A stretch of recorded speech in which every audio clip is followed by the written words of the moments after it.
চলো চলো চলো চলো, সাবধানে নিয়ে চলো। ব্যাস এখানে সেট করে বসিয়ে দাও, তাহলে নিশ্চিন্ত।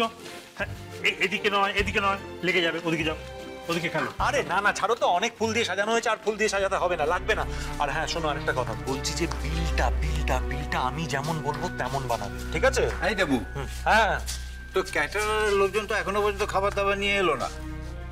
আরে বাবা, ক্যাটারারের সময় হলে তবে তো আসবে। কটা বাজে? তুমিও না সত্যি। তুই বুঝতে পারছিস না, সন্ধে হয়ে আসছে, লোকজন আসতে শুরু করবে, তাদেরকে তো একটু শরবত টরবতের ব্যবস্থা, মানে এগুলো তো ওরাই করে। দাদা দাদা, এত টেনশন করো না, তোমার লোকজন সব আসুক তো, তারপর দেখা যাবে, বোঝাও।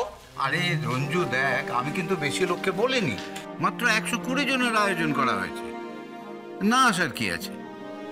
অবশ্য একটু দেরিতে বলা হয়েছে, হয়তো নেমন্তন্নতে একটু ত্রুটিও থেকে গেছে। আমার যা কর্তব্য তাই করেছি, আসা না আসাটা তাদের হাতে, কি আর বলবো বল। বাবা, আসলে সবাই আপনার মতো সহজ মনের মানুষ নয়।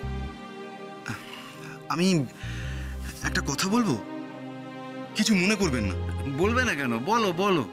আমি তো তোমাকে অনেকের চেয়ে অনেক বেশি বিচক্ষণ মনে করি, অনেক বাস্তব বুদ্ধির মানুষ তুমি, বলো। সেই যে অমন ডাক্তারির পসার ছেড়ে ঘরে বসে আছে, সে নাকি বিচক্ষণ, বাস্তববোধ সম্পন্ন। বাবা পারেও বটে। না আসলে বিয়েটা এভাবে হলো তো, তাই এতজন লোককে নেমন্তন্ন না করলেই পারতেন। হঠাৎ এ কথা বলছো কেন? যারাই আসবে তারা তো নানান রকম কথা বলবে বাবা। হ্যাঁ, তা তো বলবেই। পরমের বিয়েটা আমরা এভাবে দিলাম, আত্মীয় স্বজনরা তো সমালোচনা করবেই। তাতে তো আর আমার গায়ে ফসকা পড়ে যাবে না। তা নয়, আসলে একটা আনন্দের দিনে কতগুলো অবাঞ্ছিত কথা শুনে আনন্দটাই নষ্ট হবে, এই আর কি।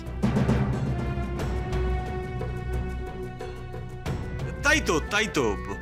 আর তাছাড়া খরচটাও কত কম হয়ে যেত, তাই না? প্রশ্নটা খরচের নয়, প্রশ্নটা আত্মসম্মানের। আমি তো কোনো অন্যায় করিনি, কিসের ভয়ে মুখ লুকিয়ে থাকবো? আর তাছাড়া আজ না হোক কাল সবাই জানতে পারবে, তখন তো কেউ কথা বলতে ছেড়ে দেবে না। দেখো, কে কবে কি বলবে সেই ভয়ে আমি কেন নিজের মনটাকে ছোট করে রাখবো বলো তো? না, ঠিকটাকে ঠিক, ভুলটাকে ভুল বলতে আমার কোনো দ্বিধা নেই। আমার তো পরমের বিয়ে নিয়ে মনের মধ্যে কোনো সংকোচ নেই। কেউ যদি কিছু বলতেও আসে, কারো কোনো কথা বলার দরকার নেই। জবা যে আমাদের বাড়ির যোগ্য বউ,